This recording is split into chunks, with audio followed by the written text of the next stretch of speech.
Hey, what's up everybody? Bdf 44 coming at you with another video. I wish I had great news for myself, but they don't have any AC rooms this week. I'm hoping that something opens up, but it's not looking great for that. I will be able to get a room, so that's the worst of things is not in place, but it's gonna be what it's gonna be. No AC this time, so I'm not so thrilled about that because we are in the middle of August, you know what I'm saying? But it's funny because the last time I didn't have an AC room, we were dealing with a heat wave, and I was able to enjoy myself and just kind of live with the circumstances. So I'll likely be forced to do that again. But the good thing is there are cooler sides of the building, and she said that there is a room that's going to be open up in the cooler side of the building where it's darker. So hopefully that does what it does, and it is starting to cool off. The worst of the heat wave, based on what it is I've been paying attention to, is behind us, but that's subject to change, of course. So yeah, not too thrilled. I didn't necessarily find myself mentally prepared to not have an air-conditioned room over the next 3 weeks this go round. So like I said, hopefully something opens up.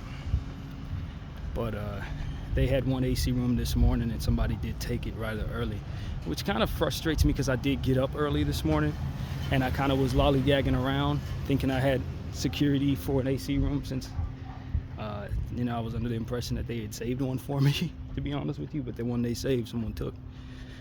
So yeah, that's kind of what it was. But I'm sure God will carry me through the next 3 weeks, just like he carried me what was it, 3 months ago when I didn't have one, and we had that early summer heat wave. So yeah, man, I just really appreciated having an AC, and you know, when you don't have it, you appreciate it even more. So that's pretty much it. Ain't gonna be too much complaining, I'd imagine. I'll adapt, and I'm sure I'll do fine, as I always do. So yeah, man, I had a good morning. Enjoyed my self. The shower they had at that building at the motel was great. It was real powerful water coming down, so that was good to enjoy over the last couple of showers. And you know, good breakfast this morning.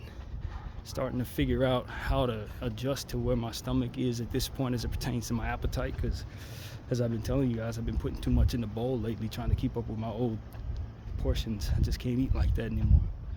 And so yeah, man, I found myself feeling pretty good last night. Got some rest. I don't remember what I dreamed about. It wasn't nothing important. Didn't work on any music, didn't work on any art. I just listened to some podcasts, and what else? That was about it, man. I haven't really done much of anything that was noteworthy over the last 24 hours.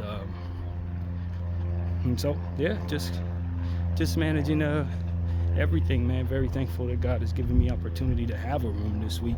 At least there's a few rooms from which to choose from. And you know, right now I'm going to Target to secure myself some essentials. So thankful that I got my card, so that's one thing out of the way. Definitely needed that card, y'all. That card was nothing to toy with as it pertains to not having it, and what kind of troubles came with the budgeting, as I've talked about several times. So that is out the way. Is great. Now I'm hopeful that the card works. We're gonna find out as soon as I get to Target right now. So yeah, that's really the gist of it, man. I didn't have too much to share with you guys outside of just a regular routine motel stay. I was able to help a little bit there, because I saw it was the manager at the motel and one of the housekeepers were trying to carry this king-size mattress, and I was able to kind of help them out, just pushing it up against the wall a little bit. So they were very thankful for that. And these are the little things that I try to help people with as an able-bodied person, you know, not asking for no tip or nothing, not asking for nobody to do nothing special for me. Just thankful I have the energy to do it, and hopeful that it's a drop in the bucket for others to kind of think of me as a positive person in their environment. And that's really what it's about. Try to offer myself to be of service to people to the best of my ability. So that was one thing this morning. What else? There wasn't really much else, man. Honestly, I Last night was somewhat a blur. To be honest, as soon as I got in there after making the video, got checked in, and then took us a nice couple hour nap, got up, ordered my burrito, enjoyed it. It was good, digested well, no problems. Hello. Digested well, no problems. And then what else? I didn't do much of anything, man. I did my exercise, of course. My routine remained, and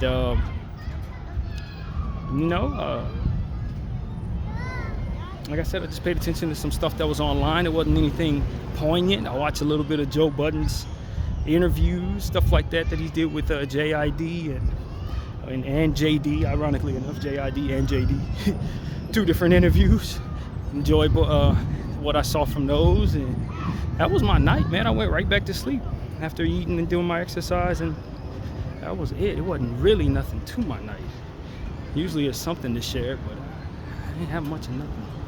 A lot of prayer, a lot of praying, a lot of resting, and just reflecting upon the blessings that have come my way and having things settle in my life over the last, say, couple of days. Just in general, things have been working themselves out.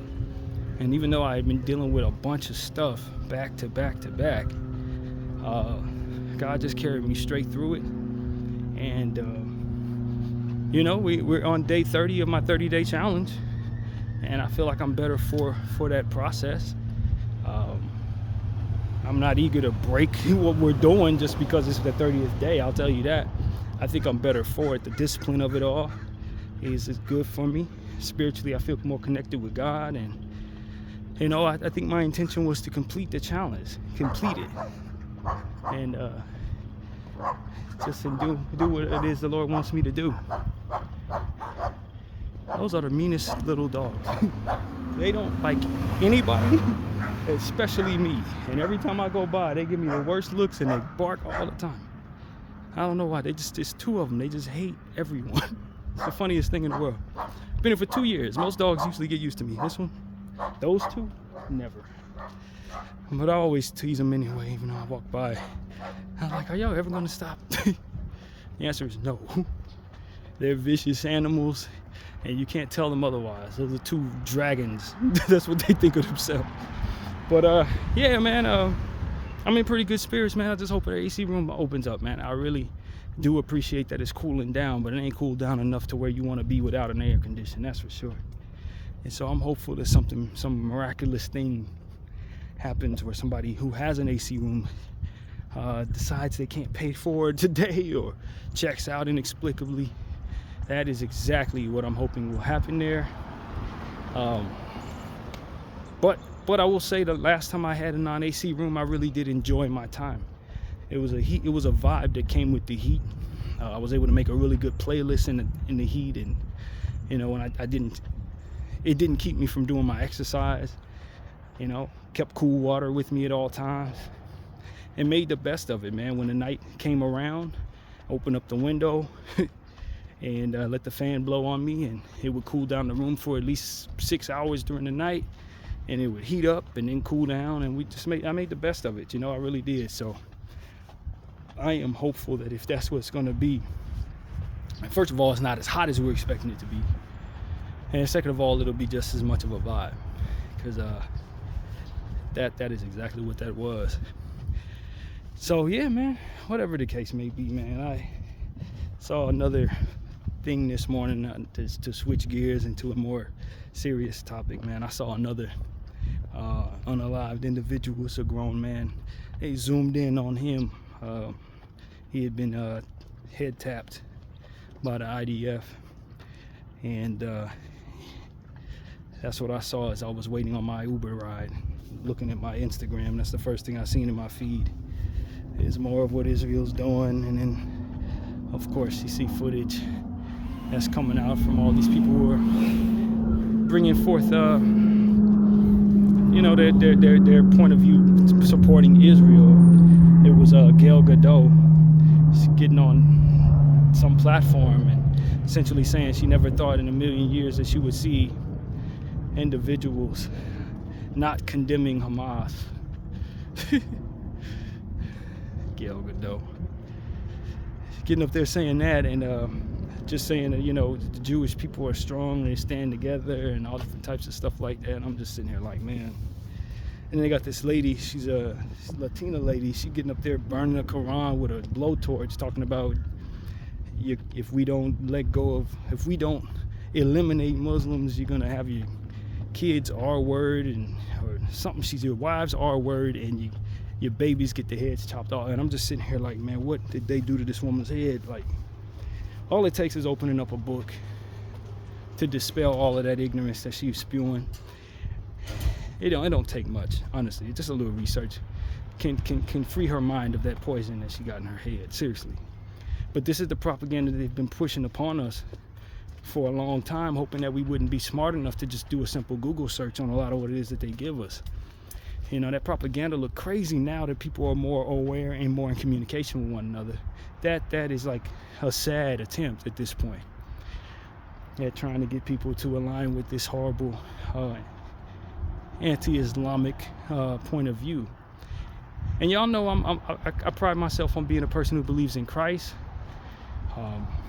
I pray to Christ. I do all of what I do in his name. And I've also come to begun my path of reading the Quran instead of taking people's word for it and taking people's word on Islam. I want to start studying it a little bit and get a little more of a first-hand knowledge on things, because I realize a lot of times people don't know what they're talking about when they talk about those folks. I've come to understand a lot of times when they have these understandings, they listen to people like that Latina lady I was telling y'all about. They listen to people like that their whole lives, and then they want to tell you who people are without actually doing their own homework. I just ain't interested in taking people's word for it, and I'm certainly not listening to anybody tell me to stay away from people, especially people who prove themselves to be liars and genociders, telling me who not to listen to and who not to pay attention to, or who not to break bread with. That is the furthest thing from what it is I'm going to align with going forward in my life. So that's really what it is. I'm ready to start studying and exposing myself to different things that people told me not to, for the sake of whatever their interests were. And that's really what it is for me, man. I've learned to have a very closed-minded attitude about colonial powers and their propaganda energy. Is not, if they tell me the sky is blue, it's likely to turn gray overnight. That's literally what I believe. Whatever come out of their mouth, they're lying about. And whatever they're telling me to stay away from is likely going to liberate me from the lies they tell. And so that's pretty much what I know. I've been saying that for almost a year now, and I think it's time to start putting that into practice more and more for myself. And so that's what I intend to do. But yeah, man, it's warming up a little bit. It's still a nice little breeze. I say it's about 80, 85 degrees. Probably get up to about 90 today. We'll see how it goes. But you know, if I learned anything, it's just whatever your mind is telling you in terms of anticipating things being horrible, turn it down a couple notches. You know, when I think about what just happened with my card, and I was thinking about how necessary it was for me to sacrifice certain things I wanted to eat, or how necessary it was to create some way to have the cash to pay for it. I think at the end of the day, what I had to ultimately account for when it was all said and done is I probably had to spend about $40. And I think the only thing that I actually had to really sacrifice was grapes. I didn't eat grapes for a couple of days.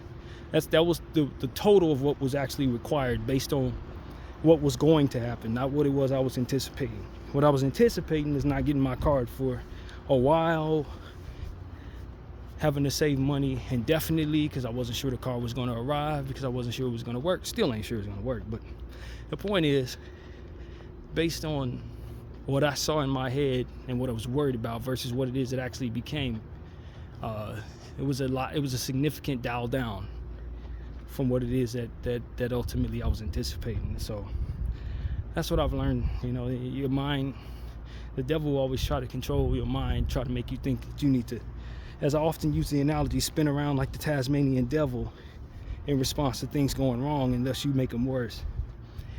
And if you lean into your faith and just allow God to work through you during difficulties, he will get you through the most difficult times as it pertains to your reaction to whatever is going on, which is usually where most of the damage is done, is in our reaction, in our anticipation of struggles in the moment.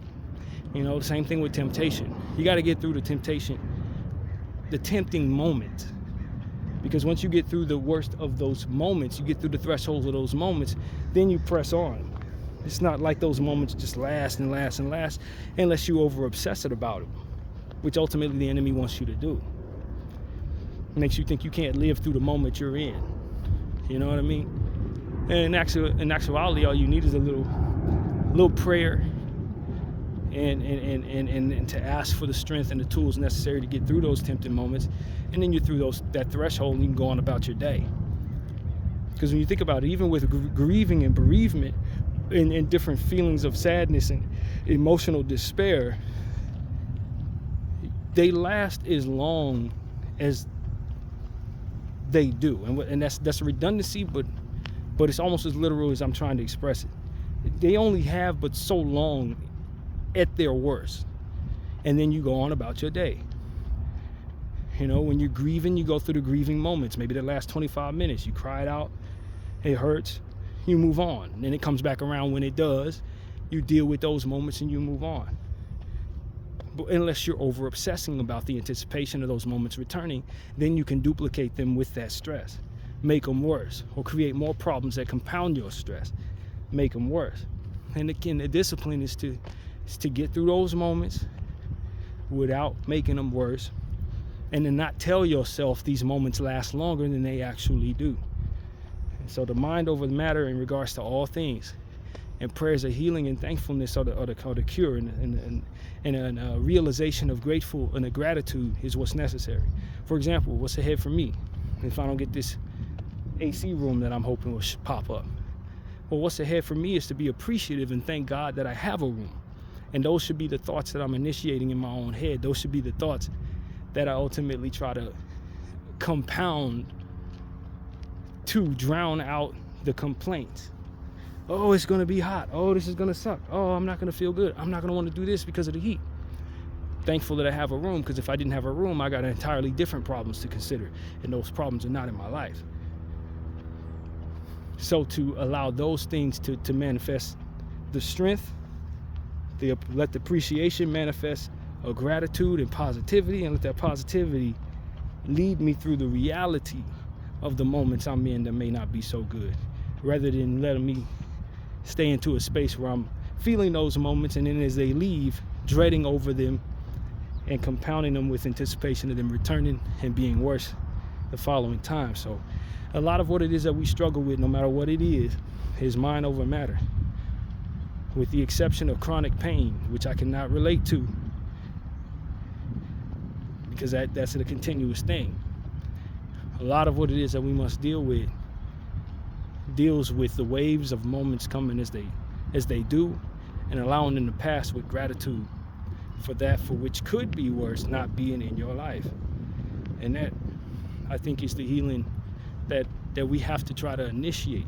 You have to initiate that by giving much credence to the good and allowing yourself to realize that good to the best of your ability. Realizing that good is to your greatest intention. And so that's what I'm here to try to share with everybody. Realize the greatness in your circumstance, or the best of your circumstance to your best ability. Sure, you can be in a bad space with a bad thought, but that bad thought will leave, and or a distraction may come around to pull you away from that thought, to bring you to a space for which, for a time, you'll have other things to think about than what it is you're not pleasing with. For a time, you'll have ability to have that trouble in your heart, but not in your mind. And the healing comes from being able to realize positivity, bring forth positive thoughts in your most difficult times, and then from there moving on. And rinse and repeat when those waves of pain come back around. And so that's really what I have to say about that. I want to encourage people to heal, man. Encourage people to welcome healing into their circumference, and to think of healing as something that is doable, that is possible, and that you are deserving of. And you welcome that positivity just like you welcome pessimism, just like you'll welcome negativity, just like you'll welcome depression.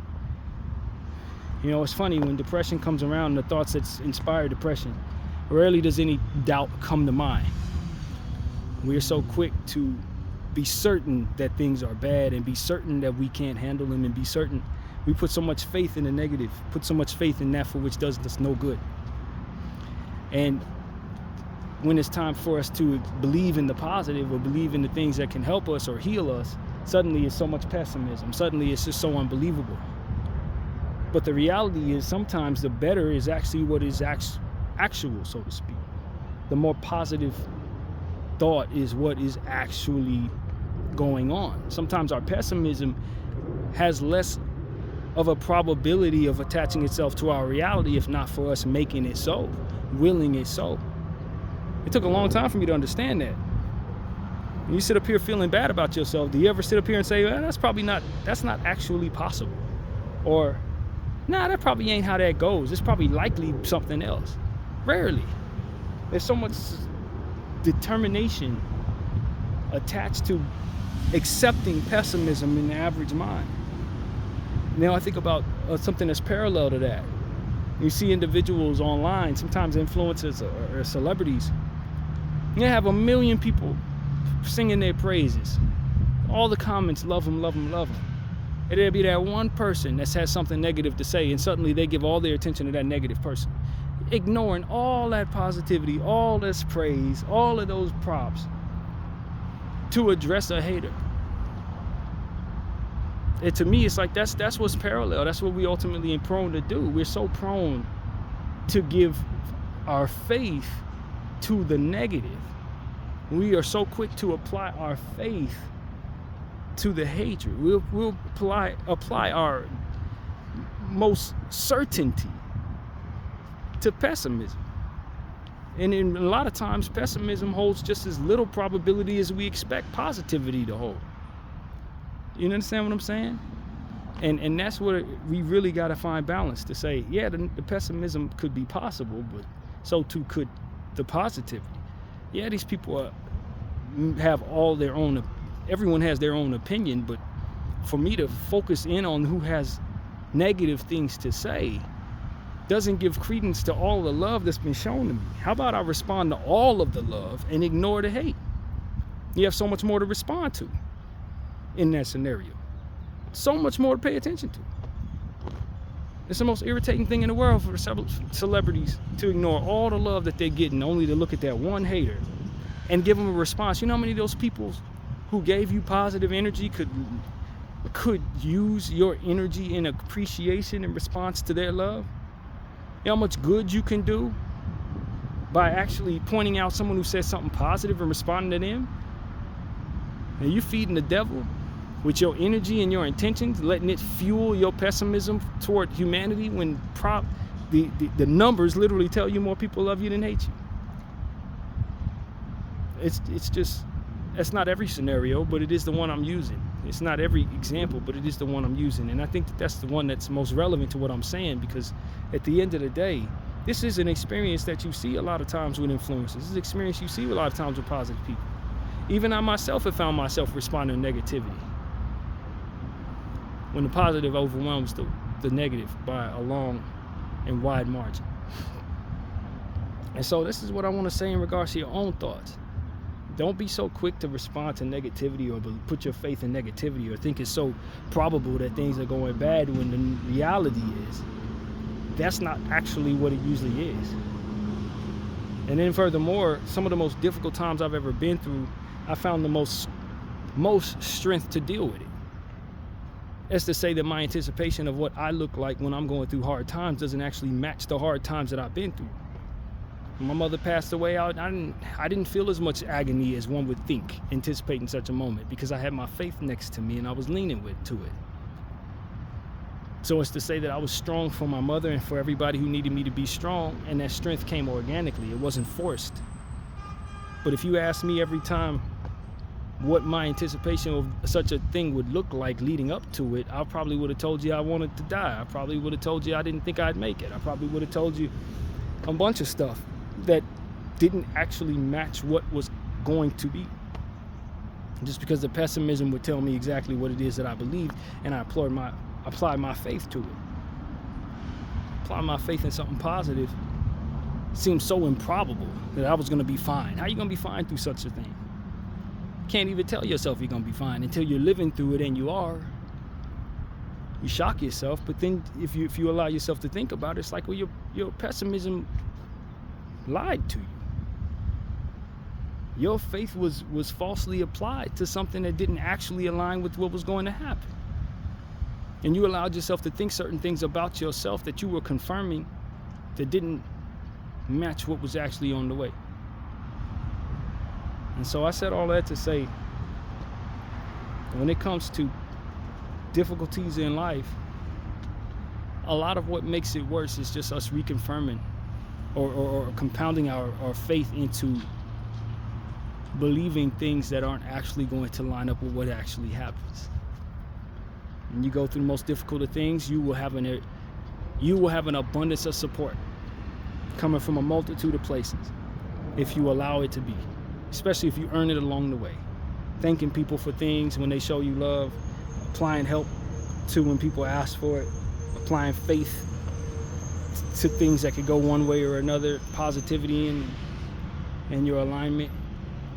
You will earn the support that you will need to lean on during your most difficult times in life. But if you push people away, you only feed demons, you're selfish, you're pessimistic, you hurt people, you make fun of people and do it unapologetically in bad faith, you do all these type of things, then you will probably go through the roughest of times when your circumstances are difficult. And it's going to be because you would have fed pessimism instead of feeding positivity leading up to those circumstances. So that's really what comes to mind, man. It takes a lot of work because we're in a negative world. And a lot of what is marketed to us, especially in the Western world, is negativity and believe the worst. And you can't do nothing about it, but you need to be afraid of it. And that those people aren't your friend, and there ain't no need to talk to them, and ain't no need to listen to them. You definitely don't need to be anywhere near them because they're gonna hate you, and you need to hate them too. Like, that's what's being posed as reasonable in this society, when in actuality we're only reaffirming that to be the case by believing it first and then approaching people with that mentality. It doesn't actually match what's out here.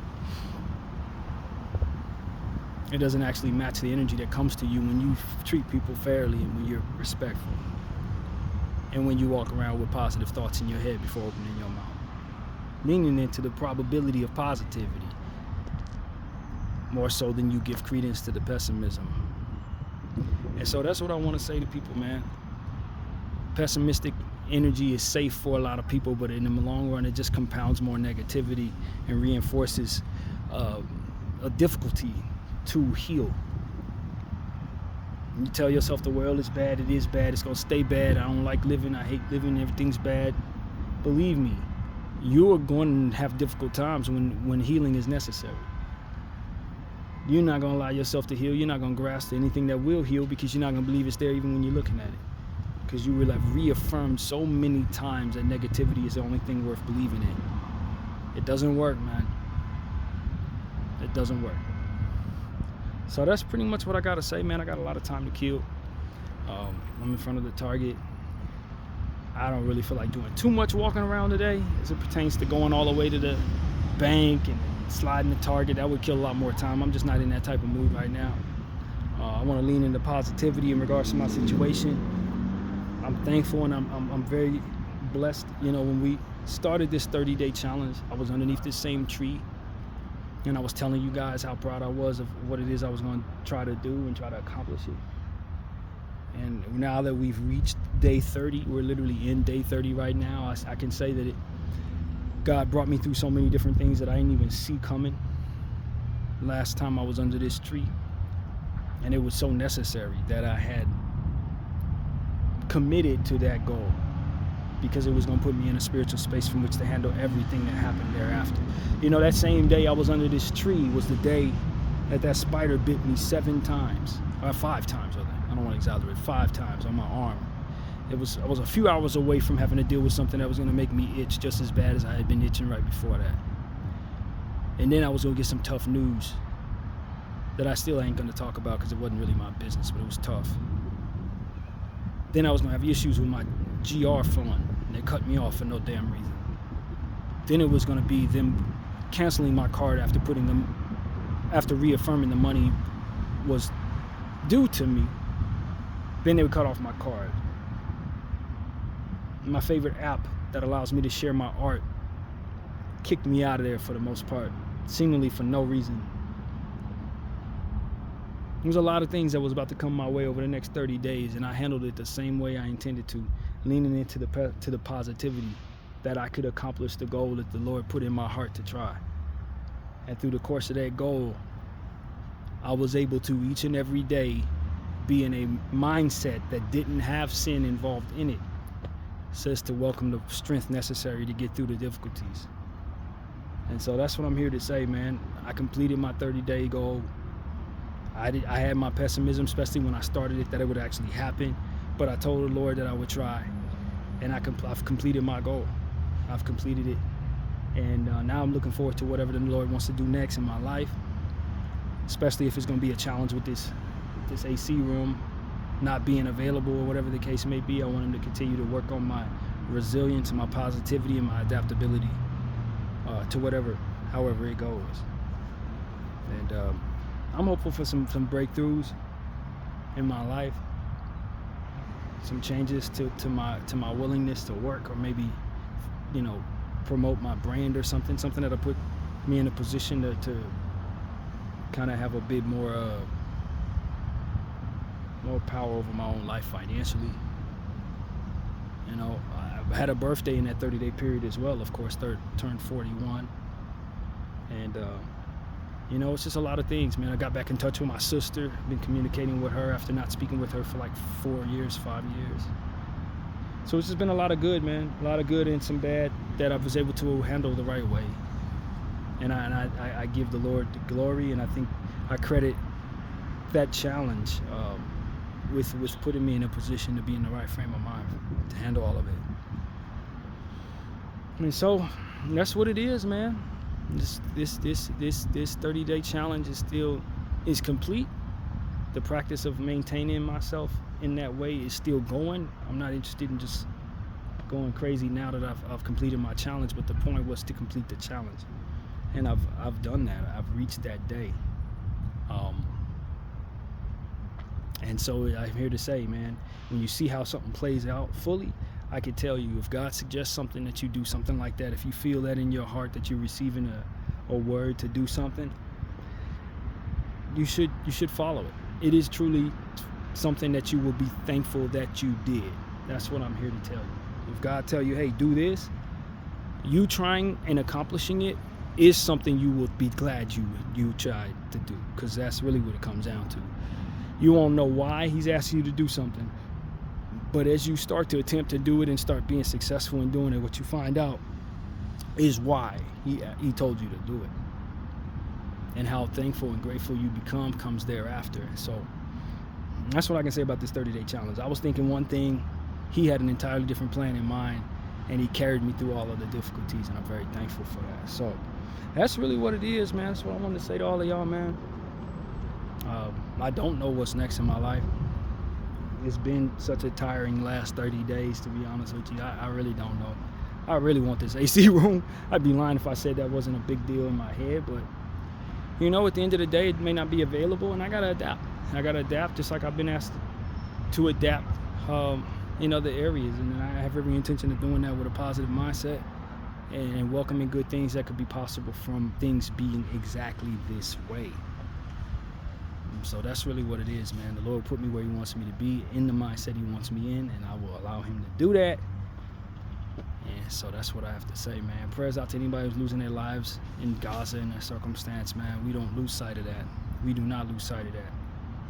We will not make foreign our outrage to such things while considering things in our own personal life. That's the truth. Because at the end of the day, we've done a great job of that in the Western world, America. We've made a great, I don't know how to word this, but we've done a great job of stiff-arming other people's problems when we're talking about our own. Stiff-arming other people's pain when considering our discomfort. And we normalize that, and we make it coof to behave that way. And I'm trying to dispel any notion that that is healthy for us going forward. It is not. It's bad for our reputation. It's bad for our mindset. It's bad for our karma. It's bad for others. We need to say, yo, I'm going through this. I'm having this happen. And they're going through that, and I'm thinking about it too. They're going through that, and I'm considering them too. I'm enjoying myself. Here's a pastime. I want to watch the game, and I'm thinking about those people in Gaza right now. And it's okay for me to mention that on the same channel that I talk about the Lakers. It's okay to mention at the same time I'm talking about my 30-day challenge. It's okay to say, yo, I saw somebody have something terrible happen to them, and I'm thinking and praying for their betterment while I'm considering my own personal circumstances with this AC room or whatever. It is absolutely normal to harbor dual consciousness for the concerns of others and your own personal thoughts in mind at the same time. It's absolutely okay to do that. Don't let anyone tell you that you need to compartmentalize other people's issues into the category of politics. That's not politics. It's human life. We are living in a world with one another. This is not a world where we get to sit in our own little bubble and everything outside of that bubble only gets conversation when we're outside of that bubble. Absolutely not. Absolutely not. We make normal conversations that people are afraid to have because we understand that they are warped by not being willing to have those conversations, not the other way around. We're unlearning nonsense that's been put in our head to make us compliant to things that should not be gone along with. And it's not okay to be selectively humane. If I care about what happens to myself, I should care about what happens to somebody else too. And that's what's going to inspire the support that comes my way. And so that's what I want to say to other people, man. Let's get out of this mindset that humanitarian energy is only pointed at those who have a bleeding heart, or only interesting to those who are focused on the subject. It's not a subject. It's our reality, it's our environment, and it's something that we're connected to. It's something we're paying for in regards to this genocide. Most of our bosses are these people who are committing this damn genocide. Most of these bankers, people who are lawyers, are people that support the terrorist state of Israel. It's a lot of our clergymen that have pledged their allegiance to Israel and are very comfortable with them torturing children in the name of themselves. I will not sit here and call myself a person of Christ and not acknowledge that it's a great deal of Christianity that's aligning with that suffering for the sake of their own interest in white supremacy. I will not make it not normal to have that conversation at all. Not as a descendant of Native Americans and African people. I will not allow for the dystopian energy that stiff arms indigenous people's pain while living in indigenous flesh. I will not do that. Bdf 44, I thank you all for watching. I'm out.